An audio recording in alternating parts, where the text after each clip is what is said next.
que no tenían nada en común. Bueno, la cuestión es que se acercó, pero ella salió corriendo. Cuando lo vio con un garrote que venía corriendo, así todo desesperado, ella lo que menos pensó es que quería comer una banana. Entonces salió rajando, desesperada, y trató de escaparse. El tipo dijo, si se mete en la selva esta, que está entupida, no la encuentro más si se me escapa. Entonces le agarró una desesperación terrible y con la desesperación corrió con todas sus fuerzas y la alcanzó. Pero al alcanzarla, de pronto al agarrarla para que no se le escape, la lastimó porque se le escapaba y se le iba. Entonces le apretó el brazo y la lastimó. Ella lo empezó a rajunear todo porque no sabía lo que quería el tipo, tenía terror de lo que le pudiera hacer. Lo lastimó, le pegó, le hizo lo que pudo para defenderse. Pero por ahí se les cayeron las bananas, le tiró las bananas al piso ella. Y él, en vez de seguir agarrándolas, se tiró arriba de las bananas y empezó a pelarlas con desesperación y a comer con desesperación. Y ahí ella se dio cuenta, porque ella se empezó a alejar y él ya no la seguía, se quedaba ahí comiendo. Y entonces se dio cuenta que lo que tenía era hambre. Bueno, la cuestión que al darse cuenta que él tenía hambre, ya ella no se escapaba, porque inclusive él terminó de comer unas cuantas bananas y la miraba con tranquilidad, había tirado el garrote, no tenía ningún gesto así de amago de querer agarrarla, ni nada por el estilo, se paró, la miró, le quiso decir cosas, pero ella no entendió ni jota. Ahí se dieron cuenta que tenían una cultura totalmente diferente, tenían lenguaje totalmente diferente porque no se entendían absolutamente nada. Bueno, entonces, en un momento dado, ella señala algo hacia la selva y ella empieza a caminar ahí y ve que la sigue y entonces le dice, hace como asintiendo que se acerque, ¿no? Entonces él sigue la sigue a ella y ella lo lleva por un senderito adentro de la selva y lo lleva hasta un lugar donde hay todo una arboleda de plátanos importantes que estaba toda florecida, una maravilla. El tipo encontró ahí, dice, acá tengo alimento para saber cuánto tiempo, así que no tengo problema para esperar que venga un barco, puedo esperar bastante tiempo. Bueno, le mostró algún manantial de agua clara, de agua cristalina, de pronto de la que tomaba ella, etcétera, etcétera. Después él le hace seña que lo siga él y él la lleva hasta donde pescaba, le mostró cómo pescaba, algo así. Después también trató de mostrarle que se estaba empezando a hacer una choza para protegerse de la intemperie. En fin, la cuestión es que pescado va, pescado viene, banana va, banana viene. Tardó mucho, no pasaba ningún barco, no pasaba ningún bote, no pasaba nada. Nació Pepito. Pepito, el hijo de Juana y Juanito, viene al mundo, pero cuando viene al mundo, para Pepito ya el árbol ya tenía un nombre. ¿Por qué? Porque Juana y Juanito empezaron a tratar de ver cómo podían entenderse para poder de pronto, cuando él está construyendo la choza, poder pedirle que ella le vaya a buscar algunas bananas porque estaba con hambre o al revés, pero la cuestión es que se tenían que entender y tenían... ¿Qué pasa? Que Juanita le decía el nombre de la fruta, pero se lo decía en el idioma de ella. Y él trataba de repetir, ella se reía, pero no lo entendía y además él lo iba diciendo siempre distinto porque no le embocaba, ¿no? Tenía una forma de pronunciación totalmente distinta. Y él le empezó a decir que diga el nombre de la fruta en su propio idioma, que no era el castellano, era un idioma también muy atravesado, muy distinto de cómo pronunciaba ella y tampoco... Bueno, la cuestión que entre los dos acordaron nombrarla de una manera determinada, la fruta. Nosotros, para no hacerlo más complicado y no tener que inventar un idioma nuevo, vamos a decir que le concordaron en llamar a esa fruta banana. Ahora bien, esto es el primer tipo de institución que se constituye. quiero decirles algo, porque me estoy salteando. El momento en que se encontraron, que se lastimaron, que se hicieron tanto daño, a eso es lo que vamos a llamar agresividad. No violencia, agresividad. Ahora van a ver por qué. Yo se los estuve mostrando cuando di el concepto de agresividad, diferencia de violencia, diferente de violencia, y se los estuve mostrando filogenéticamente, digamos, en los albores de la humanidad, cuando los seres humanos sobrevivían, digamos, y no vivían, sino que sobrevivían, y la cuestión era salvarse de la muerte, y para salvarse de la muerte muchas veces tenían que excluir a otras tribus, y eso era agresión lo que había entre ellos. Entre Juanita y Juanito también, ontogenéticamente se estaba manifestando la agresividad.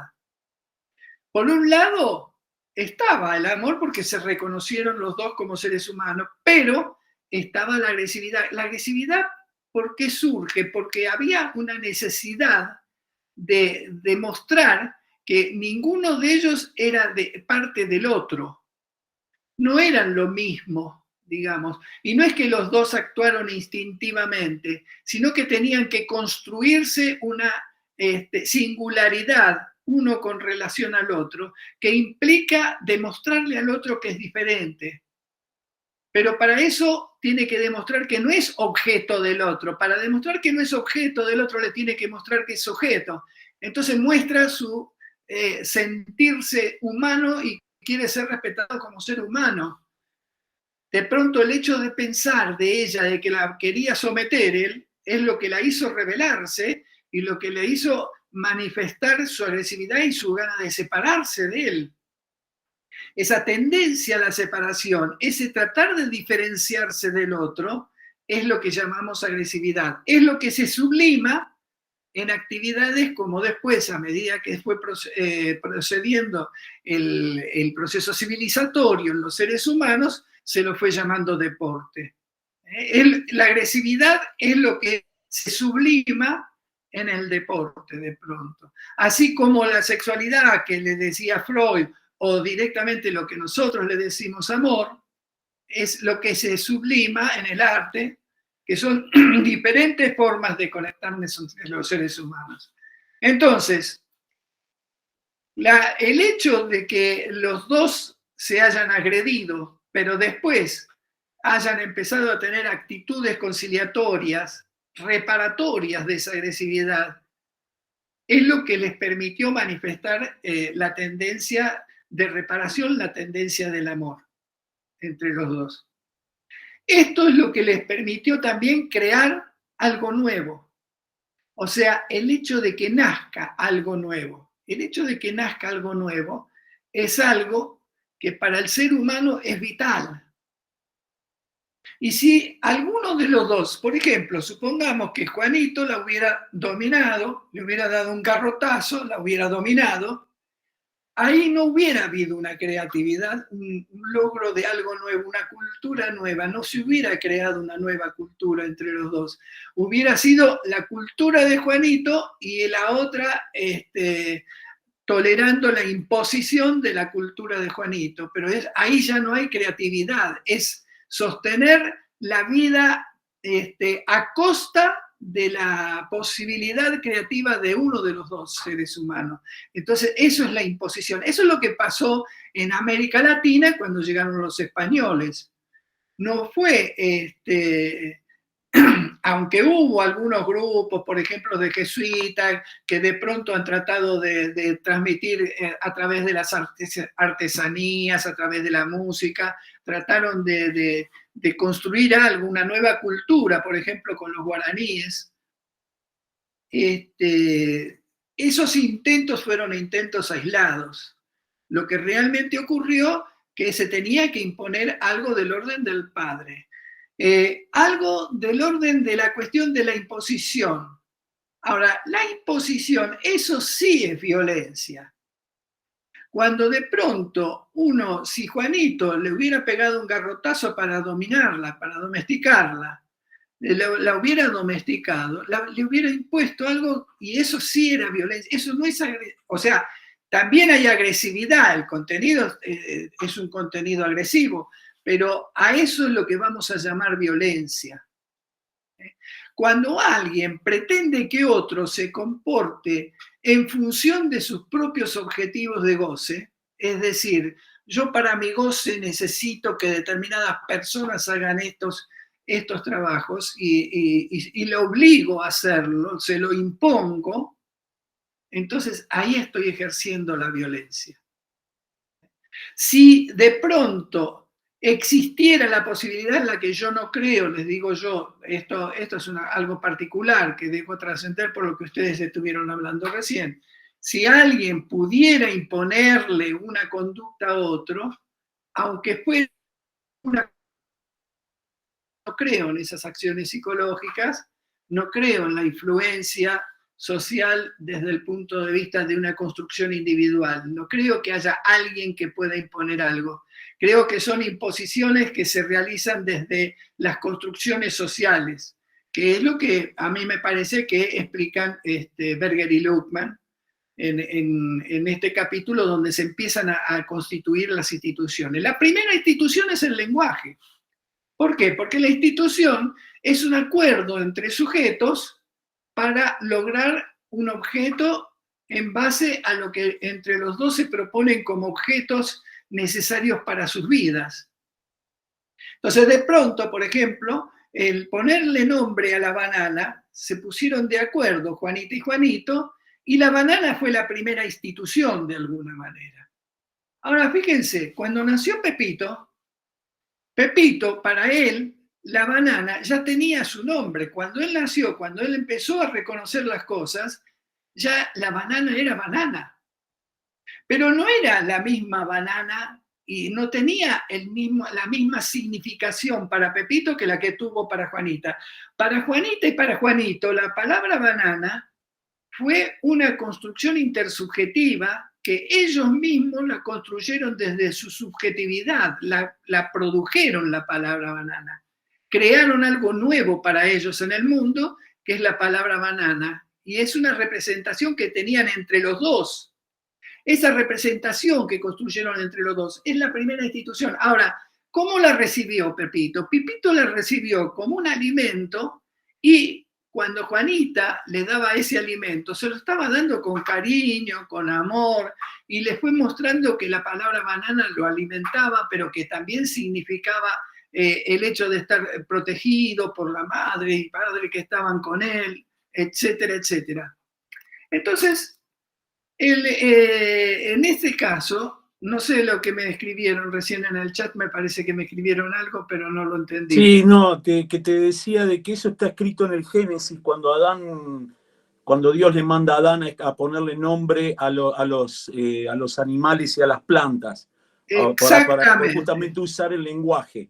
Justamente. O sea, fíjate que la otra forma en que nombra la Biblia a Dios es el verbo.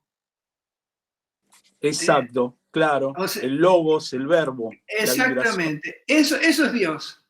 O sea, el lenguaje. Bueno, yo me estoy rigiendo por estas mismas cuestiones, ¿no? Ahora, entonces para Pepito, eso ya estaba instalado en el mundo. O sea que ellos cuando construyeron la palabra banana, Juanita y Juanito, y realizaron un trabajo de externalización que ustedes vieron cuando vieron Berger y Luhmann. Y cuando la recibe Pepito, ya está objetivada esa palabra. Ya forma parte del mundo. Para Pepito, la palabra banana, la palabra árbol, la palabra playa, la palabra mar, ya eran todas palabras que ya estaban objetivadas. La objetivación, entonces, lo objetivo, no es lo ajeno al sujeto, sino que es un momento de cristalización de la subjetividad que se va construyendo socialmente, no en base a la creatividad de un tipo. Así como la influencia social nunca es fruto de un tipo que se le antoja influir y nada más. Lo que averiguó justamente Freud antes de descubrir el psicoanálisis, él lo que quería era sugestionar a los sujetos con los que trataba y que sufrían, digamos, más que nada las histéricas. Él trataba de provocar la sugestión. Después utilizó la hipnosis, que es una de las modalidades de la sugestión, cuando las personas se entregan a esa sugestión. Pero tiene que haber una posición de las personas a entregarse a esa sugestión. ¿Qué descubrió Freud? Que no podía eliminar el síntoma. Aparentemente, en un momento dado lo podía lograr detectar la raíz de algunas representaciones en los sujetos, pero eso que detectaba se desvanecía cuando se despertaban y cuando esas personas estaban empezando a volver al mundo habitual de ellos. Y volvía también el síntoma, etcétera, etcétera. Por lo tanto, no le servía. Él se dio cuenta que la sugestión existe, pero la sugestión existe en tanto y en cuanto hay un hecho, digamos, desde el punto de vista de lo que se siente socialmente, de pronto de la forma en que se siente uno, ya sea por temor o por admiración a alguien, uno siente cosas que se lo ponen en común con el otro, que es lo que explica en Psicología de las Masas Freud, ¿no? Pero eso no sirve y no se puede provocar como a uno se le antoja. Si lo provoca a alguien, de pronto hay liderazgos que provocan esa unión entre la gente, ya sea por amor o por temor. Yo la vez pasada les di un ejemplo, no sé si se acuerdan, que para mí son dos ejemplos muy buenos, el de Hitler y el de Mahatma Gandhi. Uno por amor, el otro por el temor, logró producir una especie de situación imaginaria totalmente común a esos sujetos, pero no lo hizo Hitler porque quiso él. Se dieron avatares históricos sociales, que lo pusieron en un momento de mucha desesperación del pueblo alemán, lo puso como una posibilidad. Uno muchas veces se abraza por amor a algo que lo puede salvar, pero también muchas veces por temor. Entonces, si de pronto se confía en que hay una persona que tiene determinado poder, abrazarse a ese poder es una forma también de querer salvarse. Pero lo cierto es que eso no se provoca porque uno quiere. A Cristina no la seguimos, de pronto los que somos seguidores de Cristina, porque la queremos, porque de pronto la queremos porque sí, o porque ella nos conquistó, o porque nos engañó, o porque nos dio un choripán, o porque nos dio vino.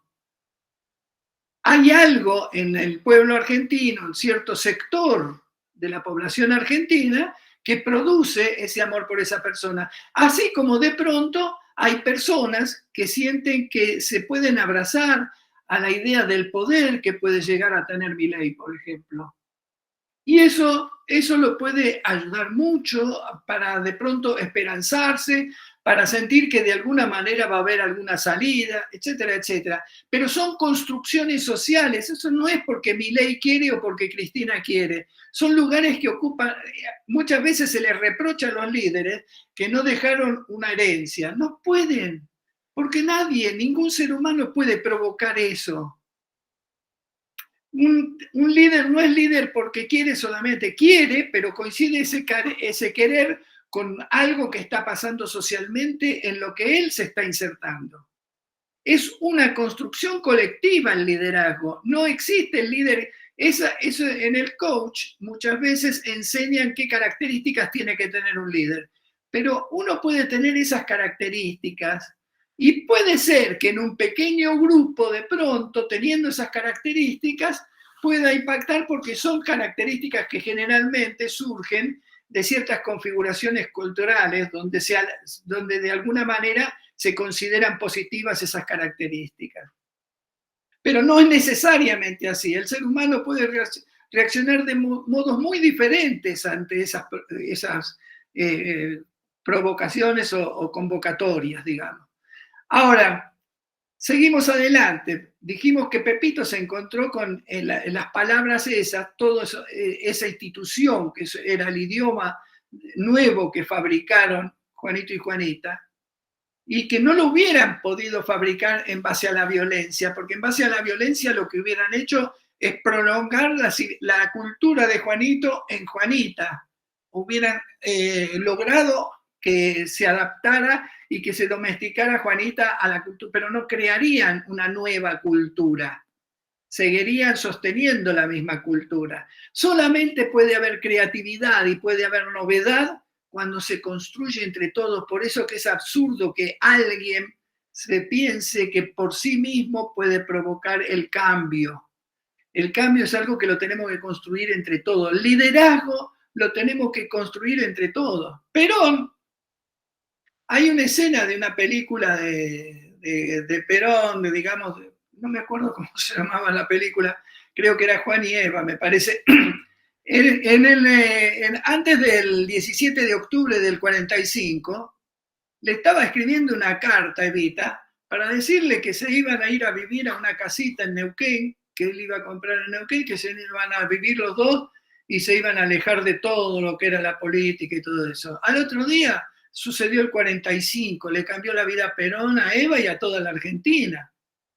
¿Por qué? Porque eso no se construye, porque Perón no quiso armar eso, no es que quiso o no quiso, digamos.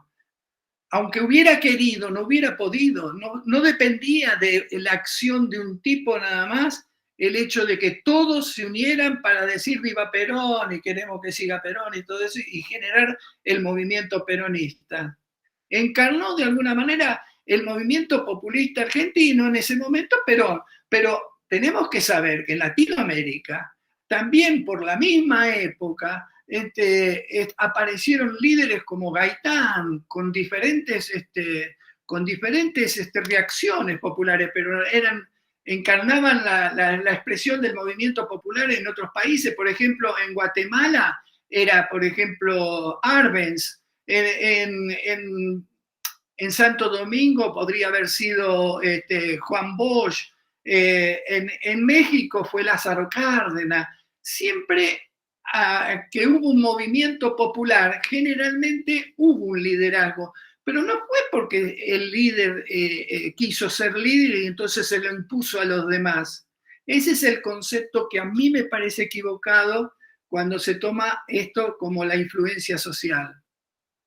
Creo que son construcciones históricas, culturales que tienen nuestro país, por ejemplo, es una historia plagada de caudillos, liderazgos, y eran con características diferentes, inclusive con ideologías diferentes, que se oponían unos a los otros en algunos aspectos. Pero lo cierto es que se produjeron esos liderazgos, se produjo en algunos casos por temor, en otros casos reinaba la cuestión de la fuerza del amor, etcétera, etcétera. Ahora, vamos a seguir un poquito más, porque lo que estoy tratando de mostrarle, que nada es objetivo, que se construye de una manera en base a la razón. Todo eso es fruto de cómo convergen las pasiones en determinados puntos históricos, en determinados acontecimientos históricos. Esa convergencia de pasiones no se puede establecer como un ajedrez. De pronto no puede haber un influencer como los influencers de YouTube.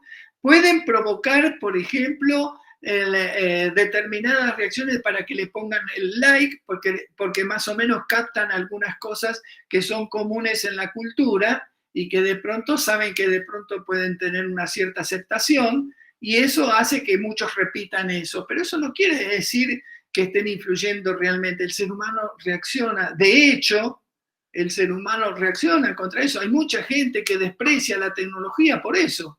Y no quiere decir que sean locos o que... No, es una de las posibles rechazarnos de pronto, ¿no? Bueno, lo que quería decirles entonces que cuando este tipo de instituciones, como el caso de la banana, en el caso de este matrimonio que estamos suponiendo nosotros, está mal dicho matrimonio, ¿no? De pareja, ¿no?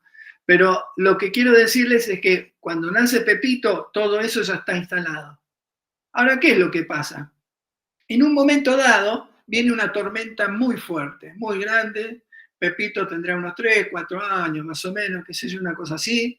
Y resulta que se pone a llorar Pepito porque estaban dentro de la choza, pero la tormenta era tan grande que se estaba por caer la choza. se estaba por caer la choza y entonces temblaban las ramas que sostenían la base del techo de la choza y estaban todos asustados. Este susto que tenían hizo que Juanita y Juanito se abrazaran y lo abrazaran a Pepito y no sabían qué hacer. Y estaban desesperados porque cuando se cayera la choza después los arrastraba a ellos también y no tenían a quién acudir, no había nadie a quien acudir.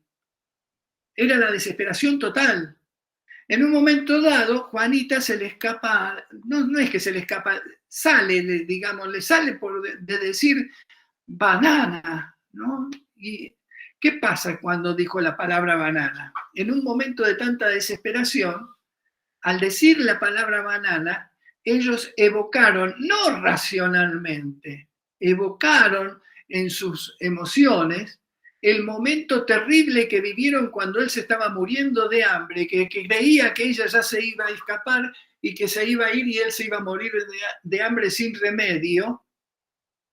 En un momento de tanta desesperación, él evocó y ella también evocaron, cuando escucharon la palabra banana que dijo Juanita, la escucharon los dos, evocaron ese momento.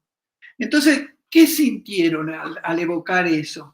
Sintieron, yo les digo, es una posibilidad de desarrollo de pensamientos inconscientes, que es una posibilidad, no es que se tiene que dar así siempre eso, pero es una de las formas, uno de los mecanismos. Lo que pasa es que yo les quiero mostrar cómo se puede dar ese mecanismo.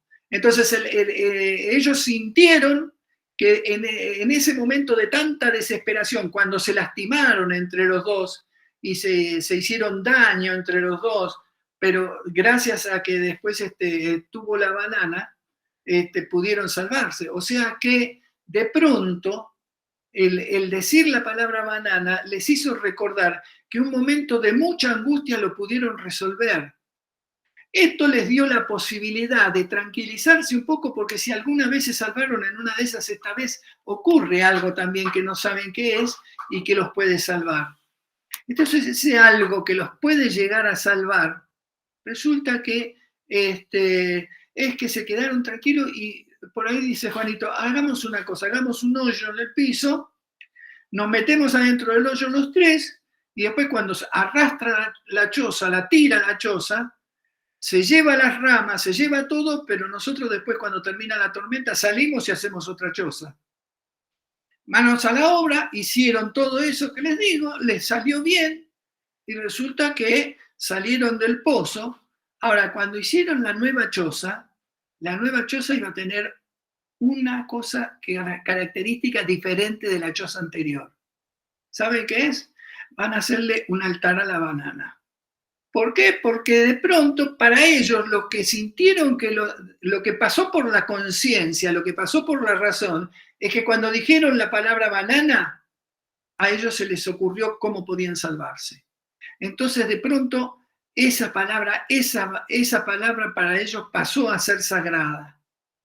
Pasó a ocupar el lugar de una especie de poder todopoderoso que lo iban a proteger. Ellos estaban solos en la isla ya hacía mucho tiempo, recuerden eso, y estaban desesperados porque querían conectarse con la humanidad y no podían, estaban totalmente desesperados de seguir siempre solos.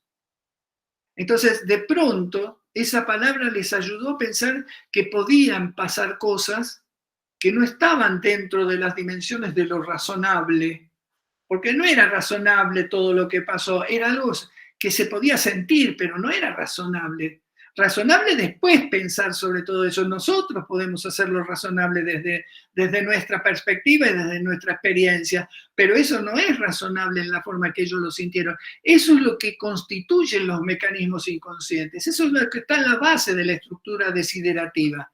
O sea, la base de nuestros deseos está constituida por esos procesos. Entonces, ese proceso es el que constituyó a la banana en un dios. ¿Qué pasa con eso? Que de pronto esa banana, lo que ellos determinaron es que era algo sagrado, que les recordaba que podían superar hasta las cosas que creían insuperables. O sea, lo que sería la presencia de Dios en nuestras religiones tiene que ver con pensar que en el hombre pueden pasar cosas imposibles, que son imposibles para la razón humana. Y sí, claro que sí. Como ocurrió, y lo que ellos entendieron, que teniendo fe en la banana podían salir adelante. Ahora, ¿qué pasó? Pasaron unos años más, nacieron Pepita y Jaimito, mellizos, ¿no? Un varoncito y una mujercita, y le pusieron Pepita y Jaimito. Pepito, el mayor, ya había vivido todo ese tema de la tormenta con los padres y todo eso. Así que él seguía, para él era, ya cuando llegaron Pepita y Jaimito al mundo, para ellos la banana ya no era solamente un alimento que le habían dado con cariño y todo eso, que eso también era, pero pasó a ser también un ser todopoderoso que los podía ayudar a la hora de que les ocurrieran cosas que tuvieran que esperar algo imposible, algo del orden de lo imposible para poder resolverlo. Entonces, eso les daba confianza en que alguna vez iba a aparecer algún ser humano que los iba a rescatar y todo eso. Esa confianza en el futuro era lo que les permitía seguir construyendo. Entonces, ¿qué pasó? Pasaron 2 o 3 años más, o 4, qué sé yo, pongámosle 5, no importa eso, no vino nadie, siguieron solos en la isla. Entonces vino otra tormenta, pero esta fue mucho peor, esta otra tormenta, porque en esta tormenta, cuando terminó la tormenta y cuando pasó todo, hicieron el hueco y todo ese asunto, como fue mucho más terrible y pasaron cosas que fueron distintas a la anterior, la cuestión es que además de caerse la choza, murieron Juanita y Juanito. Quedaron huérfanos los 3 pendejos. Ahí entonces empezó la discusión entre los 3. Y ahí empezaron a pensar que quién tuvo la culpa. ¿Por qué pasó eso en realidad? ¿Por qué pasó eso si tenían la banana ahí, que la estaban, que la endiosaban, que los iba a cuidar, estaban confiados en que la banana... Entonces, hubo 3 reacciones diferentes, ¿no? Sin que nadie los viniera a convencer ni nada, porque estaban ya solos, ya no estaban ni con Juanito ni con Juanita, así que ya no les quedaba ningún vínculo con la humanidad, así que fabricaron 3 respuestas. Yo las sintetizo en 3 porque, bueno, después les digo por qué, entonces, porque si no los voy a bolear. La cuestión es que las 3 respuestas fueron la de Pepito, dice, la culpa la tenemos nosotros, no la tiene la banana. ¿Por qué? Y porque nosotros cuando íbamos a ver a la banana y cada vez que nos acercábamos al altar de la banana y todo eso, la verdad que no le dábamos ni 5 de bola. Íbamos a veces a agradecerle a la banana, porque nuestros padres nos enseñaron que teníamos que agradecerle a la banana, pero íbamos, decíamos gracias, pero seguíamos la joda, seguíamos la nuestra, no nos importaba nada, no le dábamos bola. Entonces, nosotros no la consideramos, nunca le dimos el valor que tenía.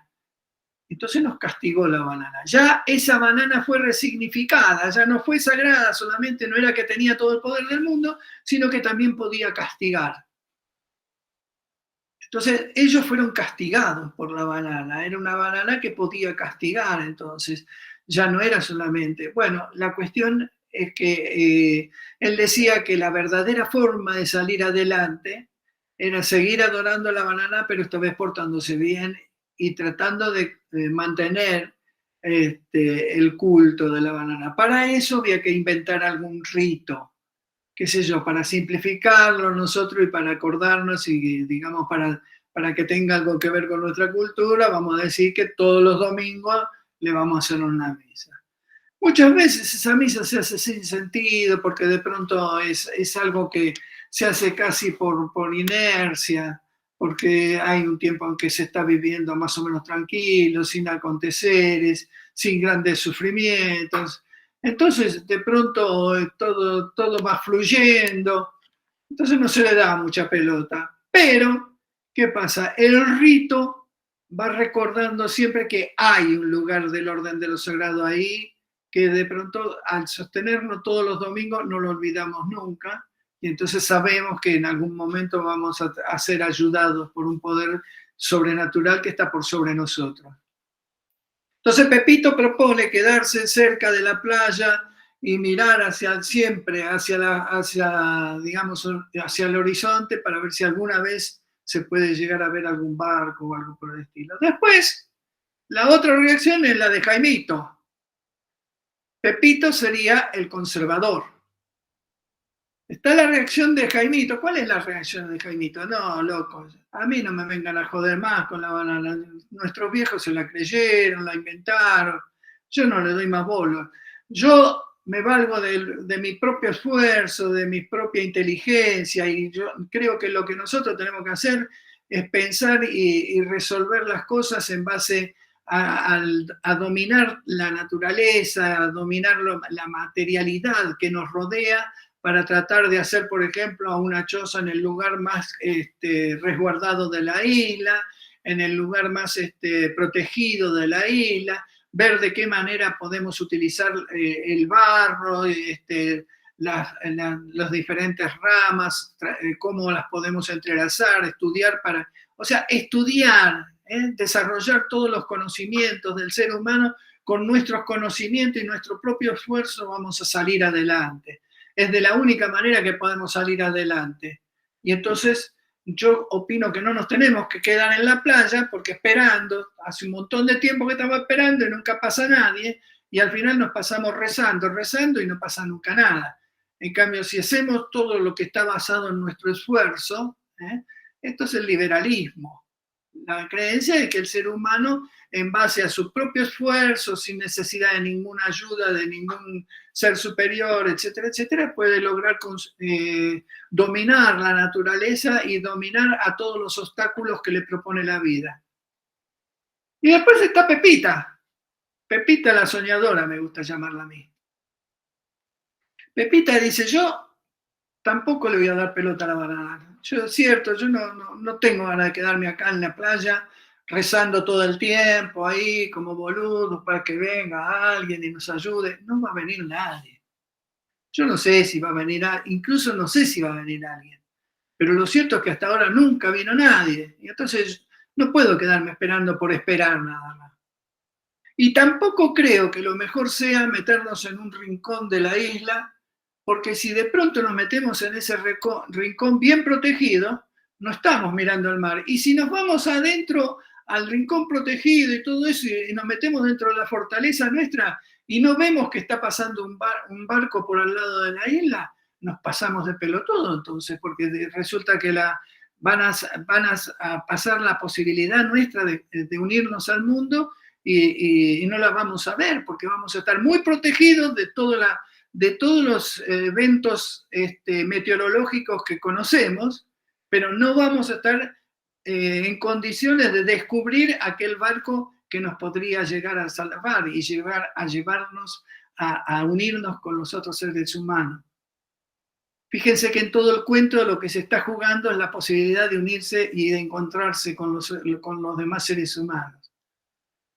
Y llegamos entonces a la propuesta de Pepita. Pepita dice, yo creo que tenemos que usar toda nuestra ciencia, todo lo que nosotros sabemos, como dice Jaimito, pero no para meternos en una fortaleza y enfrentarnos a todas las cosas que ya conocemos, a todos los fenómenos meteorológicos que ya conocemos, sino que tenemos que arriesgarnos y tratar de ir en busca del otro ser humano.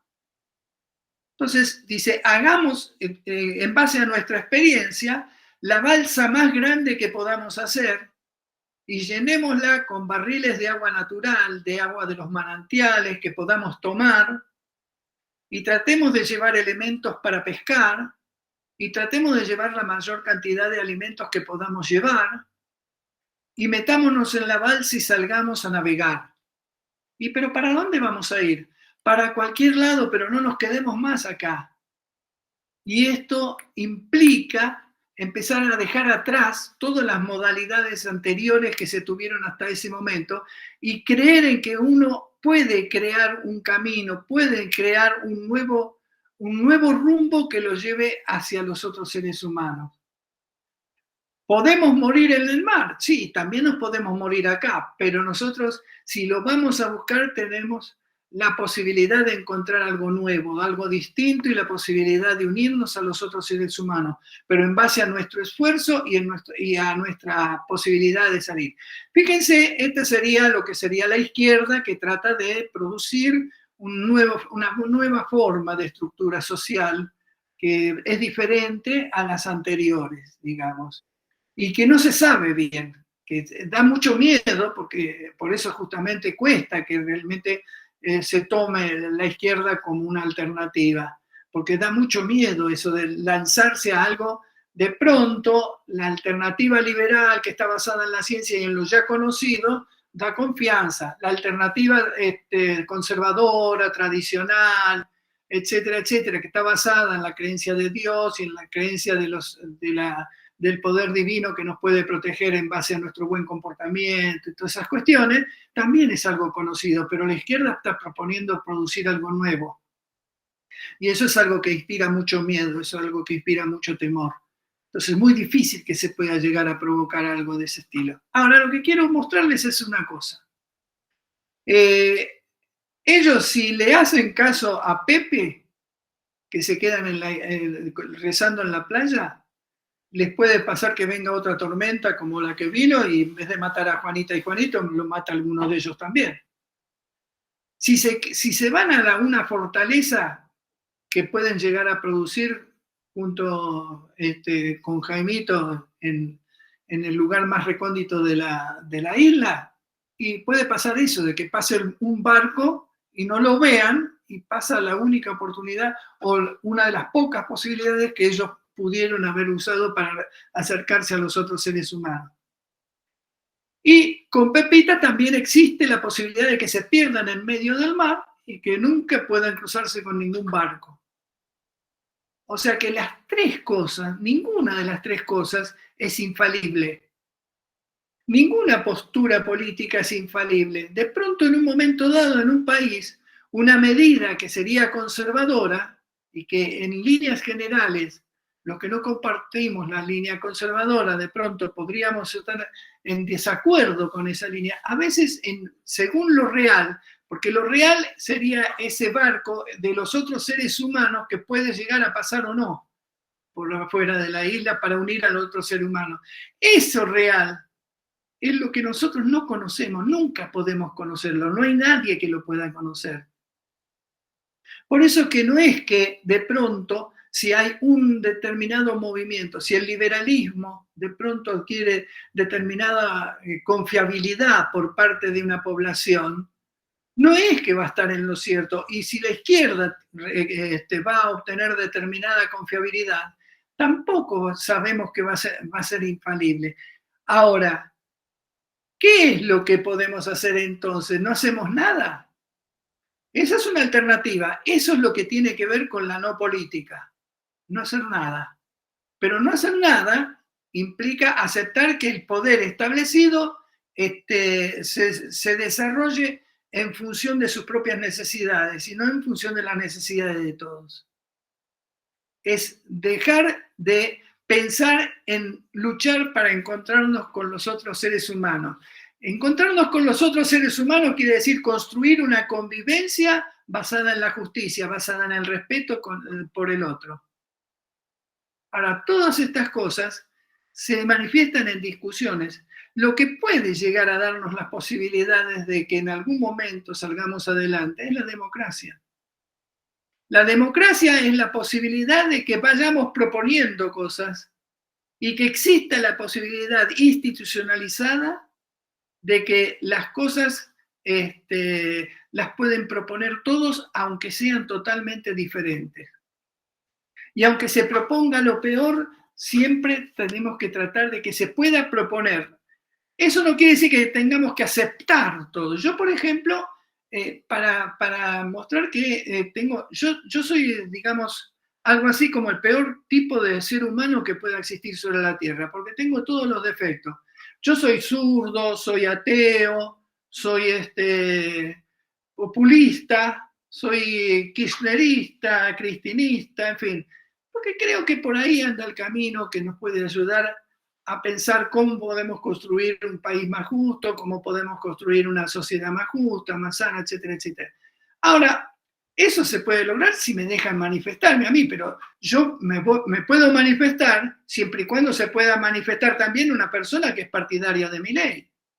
Y yo creo que tiene que poder manifestarse. De esto se trata la política, de que nos tratemos de convencer de una cosa o de la otra, no eliminar al otro. Para eliminar al otro lo que necesitamos es una dictadura, que ahí ya no hay política. La mejor forma de hacer desaparecer la política es con una dictadura.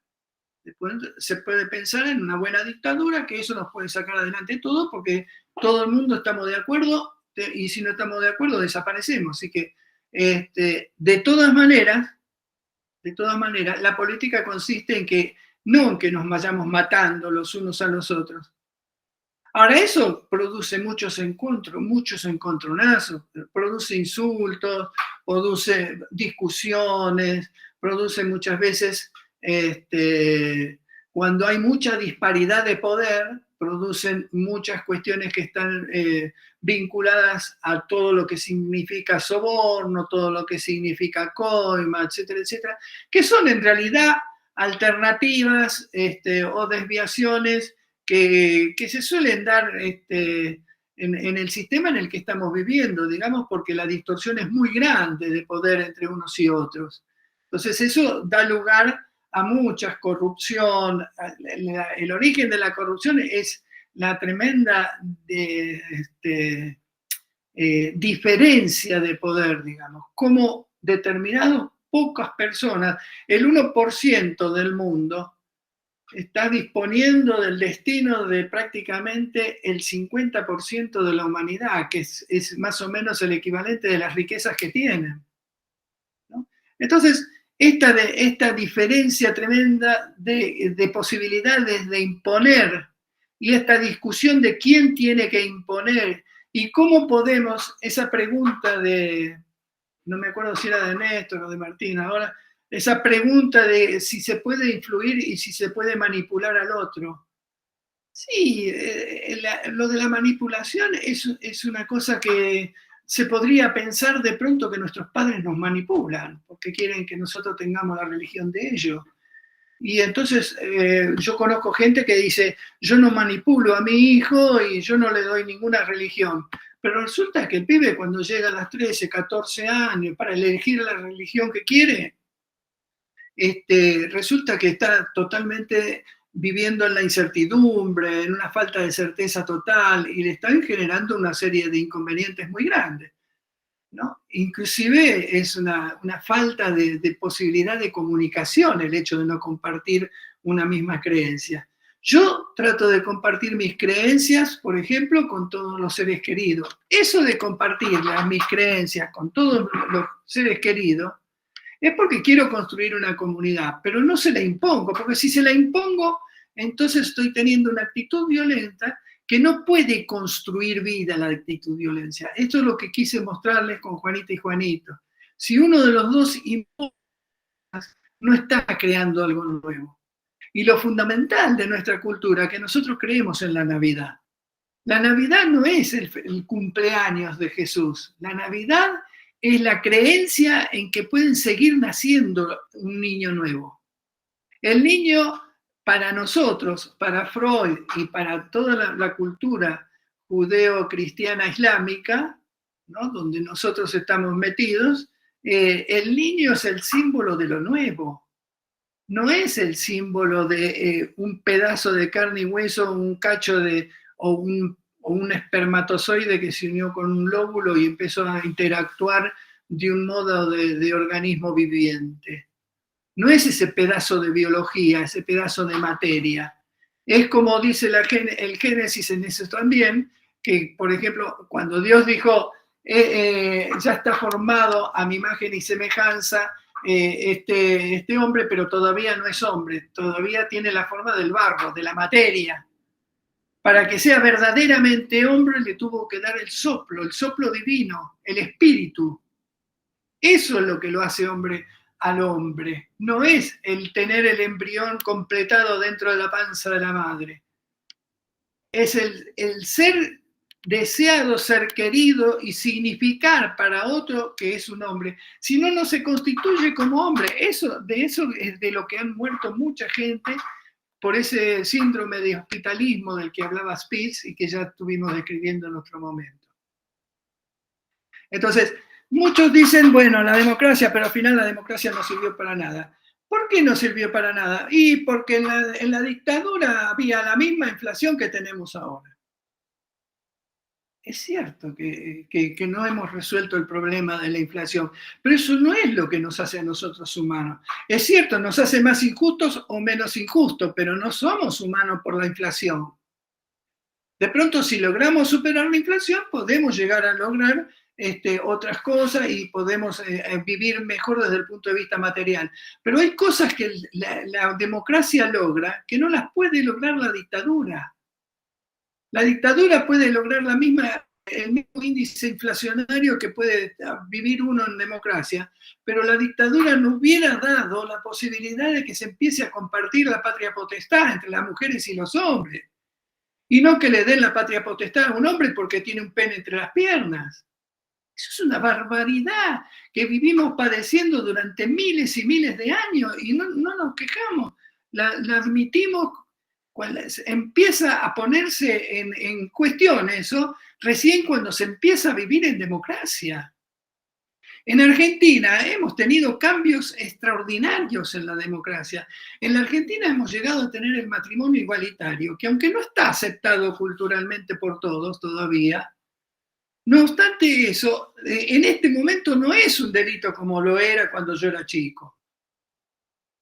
Ser homosexual no es ser un delincuente o ser un perverso malo que puede llegar a dañar a todo el entorno o que puede llegar a contagiar a los chicos, por eso no puede ser maestro porque capaz que contagia a todos los chicos que se vuelven todos los pibes putos. No, ahora eso es muy difícil que la gente... hay muchísima gente que lo sigue creyendo, pero ya nadie se atreve, por ejemplo, a decirlo en público. Ya para decirlo tienen que empezar a fabricar argumentos porque si no les resulta imposible. Lo mismo que el aborto. El aborto hay mucha gente que todavía cree que es algo importante, que no se pueda matar a un chico porque uno que hace un aborto es un asesino. Y sí, se está discutiendo eso, se sigue discutiendo en todo el mundo. Pero ahora se pone en cuestión, ahora se discute. Esto es importantísimo. Es feo porque de pronto cuando discutimos y le ponemos pasión a la discusión, nos empezamos a insultar los unos a los otros y entonces pareciera que estamos viviendo en un desastre, en la deshumanización. No, somos recontrahumanos y mucho más humanos que antes. Estamos dando pasos maravillosos los seres humanos.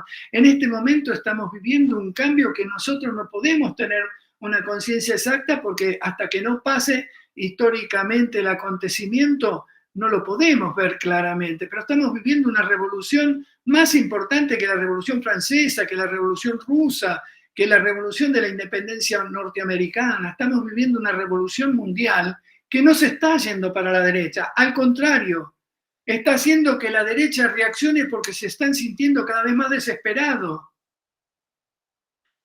Toda la reacción de ultraderecha que se está viviendo es una reacción de desesperación, el manotazo de ahogado que están pegando, porque realmente está triunfando lo que algunos le dicen. A mí no me gusta decirle eso, pero lo que pasa es que leí un libro que lo explica muy bien, pero le pone ese nombre, ¿no? Es empatía. Hay un libro de Rifkin que se llama El proceso civilizatorio de la empatía, la civilización de la empatía. Y él explica en ese libro y da argumentos muy interesantes, datos duros muy interesantes acerca de cómo actualmente nosotros estamos viviendo 7.000 millones de personas en la Tierra. Y aunque hay mucha gente que está sufriendo por las injusticias, lo cierto es que podemos vivir mucho mejor porque los medios técnicos ya los tenemos.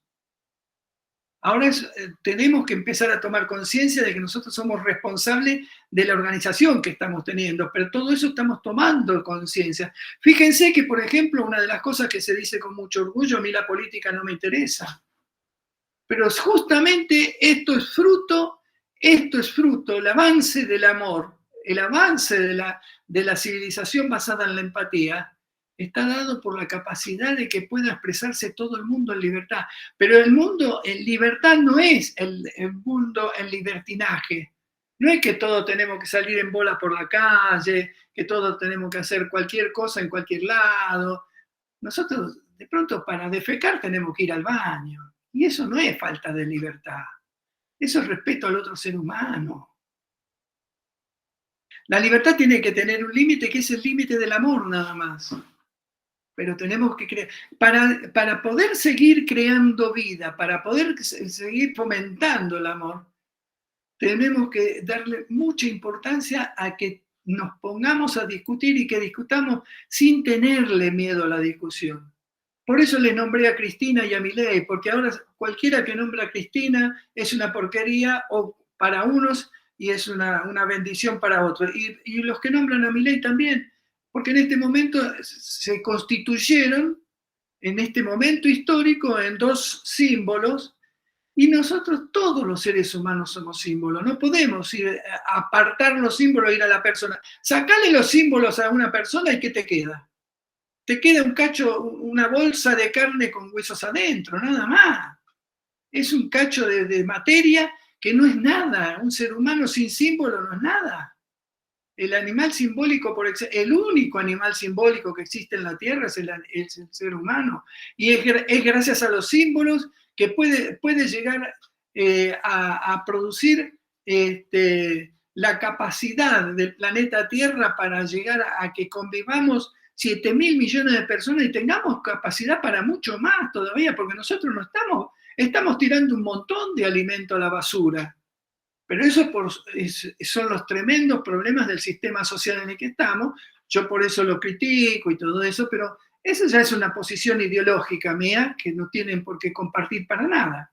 Pero yo quiero que sepan que a pesar de que yo amo a Cristina, que me gustan todos los movimientos populares, ya me resultan simpáticos de por sí, aunque muchas veces se cometen errores dentro de esos movimientos y todo eso, de todos modos yo aspiro a que realmente se vayan imponiendo los movimientos populares porque nacen del sufrimiento de la gente, no nace del querer dominar al otro. Entonces le tengo más fe, pero eso es ideológico mío, es totalmente ideológico. Lo demás que les dije, les puedo asegurar que tiene una base científica y que todo el mundo en este momento habla de que estamos en guerra, terrible, que hay muchas guerras. Habrán más o menos alrededor de 200 millones de personas en guerra. Es terrible, es muy triste, aunque haya una sola persona en guerra es triste. La persona que está en guerra es terriblemente triste porque está destruyendo al otro, ¿no? Todo eso es terriblemente triste y tenemos que tratar de evitarlo. Pero no digamos que todo el mundo, porque todo el mundo, somos 7.000 millones de personas y 200 millones no son 7.000 millones de personas. 200 millones de personas son muy poquitos, por suerte, y tenemos que lograr que sean menos. Piensen que en la Segunda Guerra Mundial, la cantidad de muertos que hubo fue mayor que todos los muertos que hubo en todas las guerras anteriores. Eso, y eso con relación a todas las guerras siguientes, se fueron dando siempre guerras fragmentadas, que todavía siguen surgiendo, porque todavía tiene fuerza la violencia, todavía se sigue ejerciendo la violencia, que no es la agresividad la violencia, porque la agresividad puede sublimarse en un deporte, por ejemplo. Un partido de fútbol puede asemejarse perfectamente a una violación, pero es una violación sublimada de tal manera, porque está subordinada al hecho de que los seres humanos nos tenemos que querer igual, gane quien gane. Y esto es fundamental. Esto es decir que la agresividad tiene que quedar subordinada al amor, pero no dejar de expresarse. Por eso pienso que la libertad tiene que existir igual, pero tiene que existir igual con un límite que es siempre el amor. Bueno, esto es más o menos el cuentito que quería contarles, que Miriam me obligó a contarles. Así que en todo caso, échenle la culpa a ella. Es hermoso el cuentito, Carlos. Bueno, espero que alguno haya quedado despierto y de pronto, si en algún momento la semana que viene quiere que charlemos un poquito de alguna cosa del cuento, lo podemos charlar. Bueno, ¿no? Tienen todos cara de forfait y yo me incluyo también. Así que entiendo que estamos todos muy cansados. Bueno, les pido perdón. Les pido perdón. ¿Eh? Les pido perdón. Cansados pero despiertos. Ahí va. Ah, bueno. Si alguno tiene alguna duda o alguna inquietud, la puede preguntar ahora o si no queda Se para la la clase guarda. que viene. Exacto, ¿sí? Y bueno, la clase que viene veríamos, nos faltaría ver, Miri, la parte psicoanalítica, esto de psicología de las masas y Tótem y Tabú, y después sí, ya entraríamos propiamente dicho a psicopolítica. Psicopolítica. Y después de ahí, no sé, tipo la tierra es plana, ¿viste? Nos caímos, no sé cómo sigue la materia. Bien. Sí, ya estamos, Leandro, al final del cuatrimestre, ya nos queda poquito. Nos quedan las exposiciones. Yo quería preguntarles una cosa. Dale, Carlitos. No preguntes hasta ahora eso. Muy buena pregunta, muy. Hay que preguntar. No se pregunte. A esta hora, un viernes, no se pregunta, por favor.